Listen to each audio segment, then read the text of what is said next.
Celiac disease does not just mean wheat-free. It's very much a fundamental health problem. James Goodlett is a 61-year-old man who has celiac disease, but he did not know it until he was 40 years old. Celiac disease is an autoimmune response where your immune system reacts to gluten, which is a protein that's found in wheat, rye, and barley. As a newborn and infant, I seemed very healthy, but during my adolescent years and my teenage years, I was always very skinny and I had stomach aches all the time. When I was in my early 20s, I was taken to the family doctor and some tests were run, and it was determined that I had a nervous stomach and I just needed to be a calmer person. Then when I was 29 and I was a student at Ohio State University, I was admitted to the hospital for testing because of continued problems with my weight and stomach pains, and was diagnosed with Crohn's disease, which for 11 years I took steroids and ate a diet that was good for a person with Crohn's disease, which unfortunately is a very bad diet for a person with celiac disease.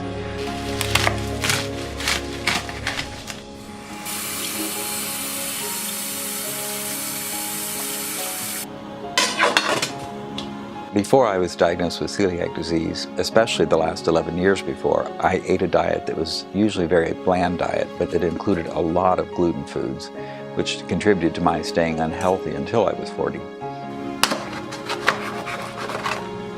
For flavoring on the kale, I can't use white vinegar, but I can use an apple cider vinegar, which doesn't have wheat in it.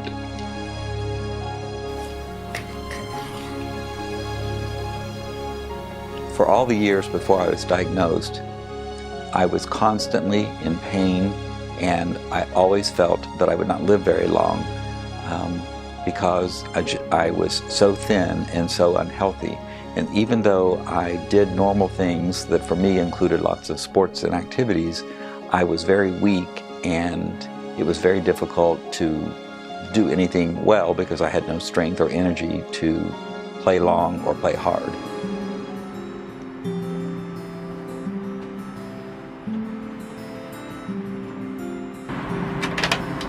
When I was 29 and I was diagnosed with Crohn's disease, it was a relief because finally there was a medical condition for the kind of pain I was having. And then when I was 40 and I was diagnosed with celiac disease, it was even a greater relief because not only did I have a medical diagnosis, but it was an accurate diagnosis which could lead to me taking the steps to make myself healthy again. For most people, deciding what to eat is easy. They can eat just about anything. The pad thai noodles, the stick noodles, are they all rice or is there any wheat in them? No, it's just all rice. Okay, thank you. The difficulty is trying to buy processed foods. Processed meats like hot dogs and sandwich meats, for the most part I should not eat those.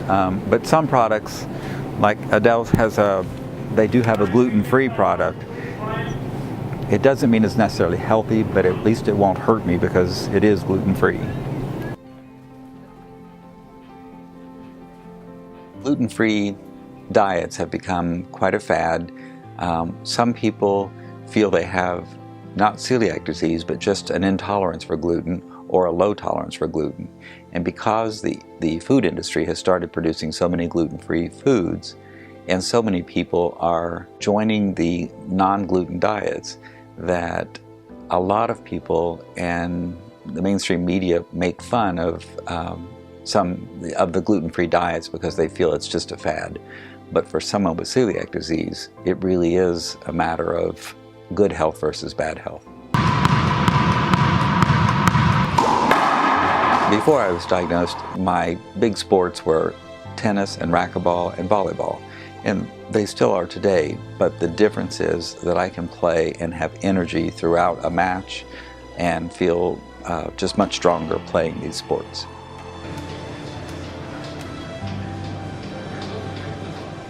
Well, I hope to continue, especially into retirement. I want to eat a gluten-free diet, but also a very healthy diet, not just gluten-free, but a healthy diet so that I can continue to be active and play sports and just stay healthy the rest of my life. My friends tonight are having a drink that they make here called a deutronium, which I cannot have because it has gluten in it, so I'm drinking a gluten-free beer. Cheers. To your health. To your health. Being a celiac can result in serious health issues, but it's possible to live a healthy life with a strict gluten-free diet.